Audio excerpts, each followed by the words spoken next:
गाय की रक्षा और गाय को गौ माता घोषित करने के लिए राष्ट्रीय संत कथावाचक व्रज विहारी सरकार की 90 दिन की गाय माता यात्रा चल रही है, जिसमें गांव गांव से आवाहन किया जा रहा है, जिसमें हनुमान जी की कृपा से दरबार भी लगाया जाता है और उसी प्रकार पर्चा बनाया जाता है जिस प्रकार बागेश्वर धाम के पीठाधीश्वर धीरेन्द्र कृष्ण शास्त्री पर्चा बनाते हैं और समस्याओं का समाधान करते हैं। वहीं गौ माता को लेकर मोहन यादव और मोदी सरकार को आड़े हाथों लिया। रायसेन जिले में चल रही गौ माता जागरण यात्रा। रायसेन से स्पेशल रिपोर्ट। रायसेन जिले के उदयपुरा में राष्ट्रीय कथावाचक संत ने गाय को लेकर मोहन यादव से आह्वान किया कि यदि गौ अष्टमी तक गाय को गौ माता घोषित नहीं किया गया तो गाय के लिए पार्टी बनेगी, जिसका नुकसान बीजेपी को होगा। वहीं ब्रज बिहारी सरकार ने कहा कि जहां 1947 में गाय 78 करोड़ थी और आज 16 करोड़ बची है, देश भर में 1 से 1.5 लाख हर रोज कट रही हैं। यही स्थिति बनी रही तो 3 वर्ष में गाय खत्म हो जाएगी। अब सनातनियों को जगाने के लिए गौ जागरण यात्रा जो 90 दिन रखी गई है, आज 48वां दिन है। मोहन यादव गौ रक्षक माने जाते हैं। मोहन यादव की सरकार फेल है, इन्हें तत्काल इस्तीफा दे देना चाहिए। देश के राजा को यह सोचना चाहिए कि गाय की दुर्दशा का सबसे बड़ा कारण प्रधानमंत्री मुख्यमंत्री आवास जिम्मेदार है। 55 वर्ष से बनी ये स्थिति गाय के मामले कोई सरकार बोलने के लिए तैयार नहीं, जिसका आंखों देखा हाल आपके समक्ष है। दबंग इंडिया न्यूज 24 संवाददाता मनोज शर्मा की खास खबर। महाराज जी, गायों को लेकर आपका एक अभियान चल रहा है और निश्चित तौर से आज गायों की जो दयनीय स्थिति है वो किसी से देखी नहीं जाती। किस तरह का आपका अंत हो गया? जी, ऐसा है, हम लोगों ने समय पर दृष्टि डाली जब, तो पहले तो हम लोगों ने बहुत ज्यादा चर्चा नहीं की इस पर जब हमने देखा कि 1947 में गाय 78 करोड़ थी और आज वर्तमान में 16 करोड़ बची है देश भर में, यदि यही परिस्थिति बनी रही तो लगभग 1.5 लाख का आंकड़ा हमारे सामने आता है कि 1 से 1.5 लाख गाय हर रोज कट रही है। यही परिस्थिति रही तो 3 वर्ष में गाय समाप्त हो जाएगी। तो इसलिए अब हम लोगों ने इस पर मौन रहना हमारा संकल्प नहीं है। अब इस पर हमको सनातनियों को जगाना है और उसके लिए हम गांव गांव तक जाकर के गौ माता को ग्राम माता की उपाधि दे रहे हैं, ताकि गौ माता की रक्षा का जागरण हो। तो अभी 90 दिन की यात्रा में है, आज उसका 48वां दिन है। गौ रक्षा जागरण यात्रा इस यात्रा का नाम, और इसी को लेकर के हम आगे बढ़ रहे हैं। जी हाँ, क्योंकि मध्य प्रदेश में जो सरकार है मोहन यादव जी की सरकार है, क्योंकि वो एक प्रकार से गौ रक्षक भी माने जाते हैं क्योंकि उस वंश से वो पैदा हुई है, लेकिन उसके बाद स्थिति क्यों बनी हुई है? मोहन यादव गौ रक्षक माने जाते हैं। आपको मैं कल की घटना बताऊं, इसी उदयपुरा में जहां मैं हूं, यहाँ की प्रशासनिक व्यवस्था इतनी ढीली ही, इतनी कमजोर है।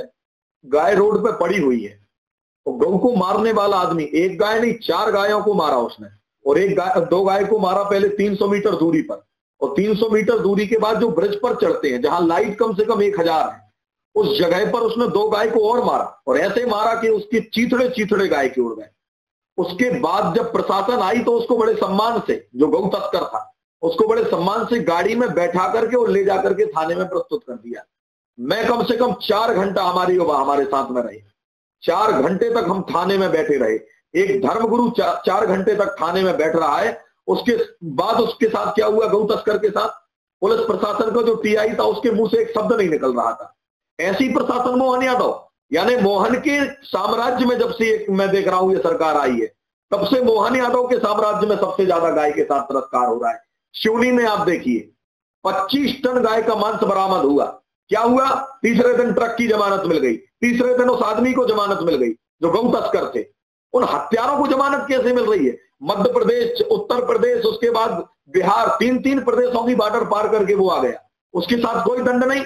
मैं कह रहा हूं मोहन यादव की सरकार फेल है, इसको इस्तीफा दे देना चाहिए तत्काल। इतनी गिरी हुई सरकार हमने नहीं देखी, कोई दंड की व्यवस्था नहीं है। कल ही हमने देखा पुलिस प्रशासन से, हमने पूछा क्या कानून है, बोले कानून केवल महाराज इतना है, आप रिपोर्ट लिखवाइए, उससे भी कोई बहुत बड़ा फायदा नहीं है।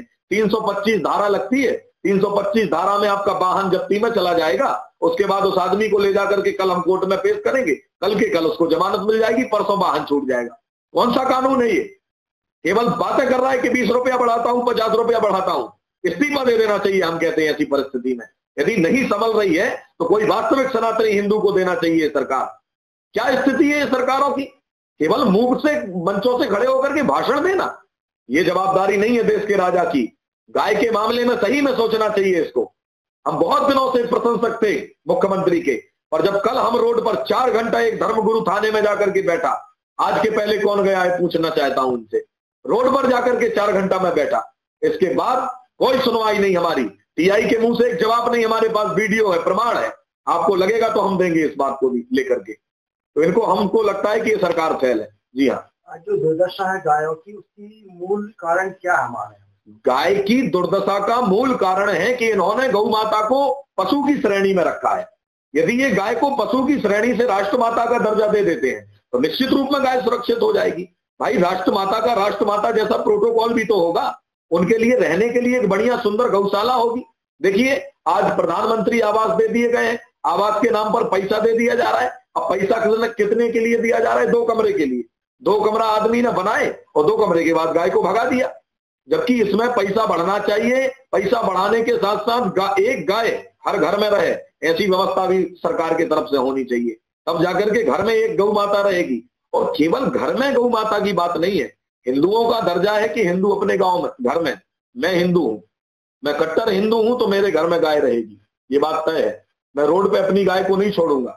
जो उन कसाईयों से मिले हुए लोग हैं वो अपनी गाय की दुर्दशा करने गाय को छोड़ेंगे, जो उसको मां नहीं मानते हैं, तो उनके लिए मैं कुछ नहीं कहूंगा। पर प्रशासन की पूरी कमी है अभी तक, क्योंकि इनके लिए ना गौ माता के लिए कोई गौशाला बनाई जा रही है, न कोई बढ़िया व्यवस्थित गौ अभ्यारण्य बनाए जा रहे हैं। इस पर सरकार बिल्कुल फेल है।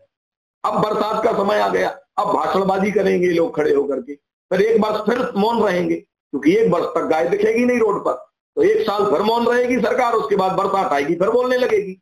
तो ये तो बरसात में जैसे कीड़े मकोड़े उछलने लगते हैं ना, बस ऐसे ही इनकी सरकार की स्थितियां हैं। और आज से नहीं, ये स्थिति 55 वर्ष से बनी हुई है जो हम देख रहे हैं। तो ये बनी है इसलिए ये सरकार सारी फेल है, 55 या 78 वर्ष से बनी हुई है। जी हाँ, दोनों सरकारें फेल रही हैं। अब ये स्थिति बनी तो धर्म गुरुओं को ही आगे आना पड़ा गाँव। देखिए, हम लोगों ने जाकर के, ऐसा नहीं है, हम धर्मगुरु हैं, अपने धर्म के पथ पर हैं। इसके बाद भी हमने जाकर के प्रधानमंत्री नरेंद्र मोदी को पत्र लिखा कि गौ माता की हत्या इस देश में ना हो। 1.5 लाख गाय रोज कटेगी, 16 करोड़ बची है, 3 साल में गाय समाप्त हो जाएगी। इसलिए हमने पत्र लिखा मोदी जी को, कोई सुनवाई नहीं। इसके बाद हमने पत्र लिखा राजनाथ सिंह को, कोई सुनवाई नहीं। अरुण सिंह को पत्र लिखा, कोई सुनवाई नहीं। जेपी नड्डा को पत्र लिखा, कोई सुनवाई नहीं। राष्ट्रपति को पत्र लिखा, मोहन यादव को पत्र लिखा, कोई सुनवाई नहीं है। गाय के मामले में बीजेपी सरकार सुनने के लिए तैयार ही नहीं है। ये यहाँ की दुर्दशा है। तो इसलिए हमने निर्धारित किया कि अब हम गौ माता को राष्ट्रमाता घोषित कराने की जो मांग कर रहे थे, उसके पहले हम गाय को गांव-गांव तक जाकर के गौ माता को ग्राम माता घोषित करेंगे। और वो भी इसलिए क्योंकि हमने सुना है कि देश संविधान से चलता है, और यदि देश संविधान से चलता है तो संविधान कहता है कि बहुमत की आवाज दबती नहीं है, बहुमत से देश चलेगा। यही है ना यहाँ का कानून। एक आदमी 5000 वोट पाए, एक आदमी 5001 वोट पाए, तो जीत 1 वोट वाले की हो जाती है, 5000 व्यर्थ हो जाता है एक आदमी का। तो यदि देश बहुमत से चलता है तो 10,000 ग्राम के पत्र लेकर के हम आ रहे हैं।